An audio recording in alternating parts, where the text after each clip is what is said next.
धर्म संसद ने कर दी शिलान्यास की घोषणा।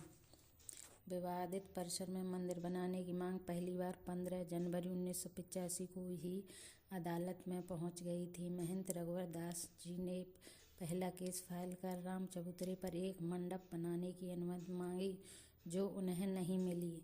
संयोग से इसी साल भारतीय राष्ट्रीय कांग्रेस की स्थापना हुई थी। खैर, महंत रघुवर दास जी की अपील के कोई 80 साल बाद 29 अगस्त 1964 में मंदिर की पुरोधार माने जाने वाली विश्व हिंदू परिषद की स्थापना हुई। इस बैठक में संघ प्रमुख माधव सदाशिव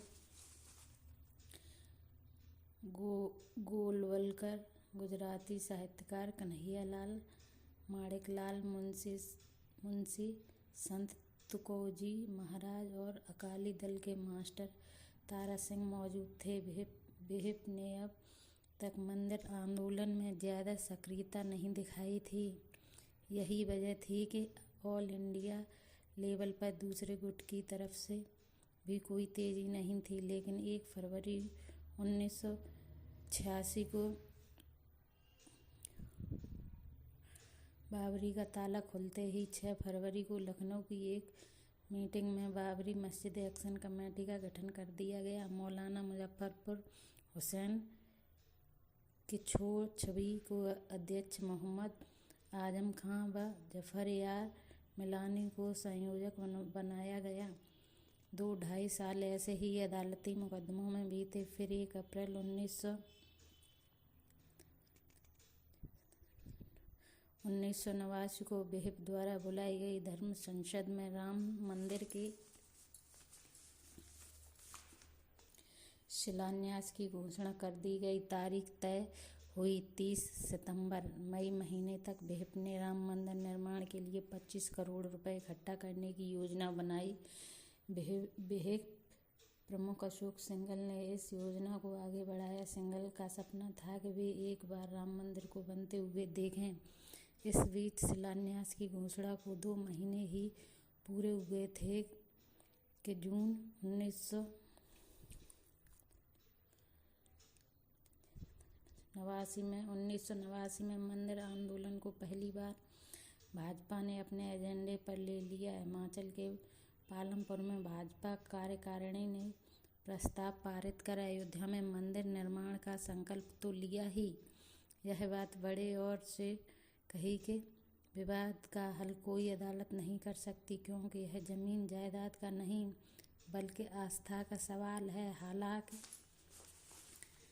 नई दिल्ली में महंत अवैधनाथ ने नेतृत्व में मंदिर निर्माण के लिए हिंदू समूहों ने राम जन्मभूमि मुक्ति यज्ञ समिति 1984 में ही बना ली थी। लेकिन यह समिति विहिप कितनी उग्र नहीं थी। इस बीच जुलाई 1988 से नवंबर 1989 तक तत्कालीन गृह मंत्री बूटा सिंह जन्मभूमि विवाद को लेकर अलग अलग पार्टियों के साथ सलाह मशवरा करते रहे। साल 1988 का बसंत केंद्र की राजीव गांधी सरकार के लिए पतझड़ की तरह था। स्वीडिश ने रेडियो ने बोफोर्स तोप खरीदी में रिश्वत का आरोप लगाया और स्वयं राजीव गांधी के बेहद करीबी और उन्हीं के मंत्रिमंडल में वित्त मंत्री विश्वनाथ प्रताप सिंह ने इसे खूब उछाला। अखबारों ने हेडलाइंस लगाए, बोफोर्स की तोपों में रिश्वत के गोले। जून 1988 में इसी माहौल में सरकार ने अलग हुए वीपी सिंह ने इलाहाबाद उपचुनाव में कांग्रेस को हरा दिया। आज़ाद भारत की सबसे शक्तिशाली 415 सांसदों वाली सरकार अस्थिरता की ओर बढ़ने लगी। तभी उन्हें उनके करीबियों ने एक दिव्य अनुभूति कराई। राजीव गांधी को सलाह दी गई कि बहुसंख्यक हिंदुओं की भावनाओं को ध्यान में रखकर जन्मभूमि पर मंदिर का शिलान्यास करा देना चाहिए। मात्र 1989 में लोकसभा के चुनाव होने थे। शिलान्यास में देव रहा बाबा की भूमिका अहम थी। वे अलौकिक पुरुष थे। उनकी उम्र के बारे में किसी को कोई अंदाज नहीं था। वे धरती पर नहीं रहते थे, हमेशा 12 फुट ऊंची मचान पर रहते थे। करीबियों की सलाह के बाद 6 नवंबर को राजीव गांधी देवराहा बाबा से मिलने वृंदावन गए।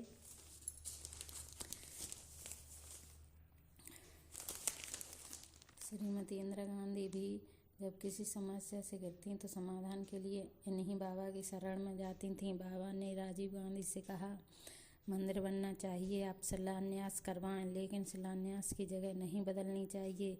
यही तय हो गया था कि अब शिलान्यास होकर रहेगा।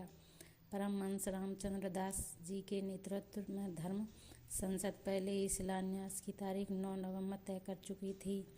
भाजपा उस वक्त महज 2 सांसदों वाली पार्टी हुआ करती थी। उसके लिए यह सुनहरा मौका था। राजीव गांधी शिलान्यास करवाकर चुनावी बैतरणी पार करना चाहते थे। मार्च की बजाय चुनाव की तारीख भी नवंबर ही तय हुई। मतलब देश में शिलान्यास, शिला यात्राएं और चुनाव प्रचार साथ साथ में होने थे। वे भाजपा ने ही खुश थे कि मंदिर की बारी आ गई। राजीव गांधी ये सोचकर खुश थे कि शिलान्यास करवा कर वे वीपी सिंह को चुनौती से लड़ने लायक हो जाएंगे, लेकिन अचानक उनके सामने एक और चुनौती खड़ी हो गई।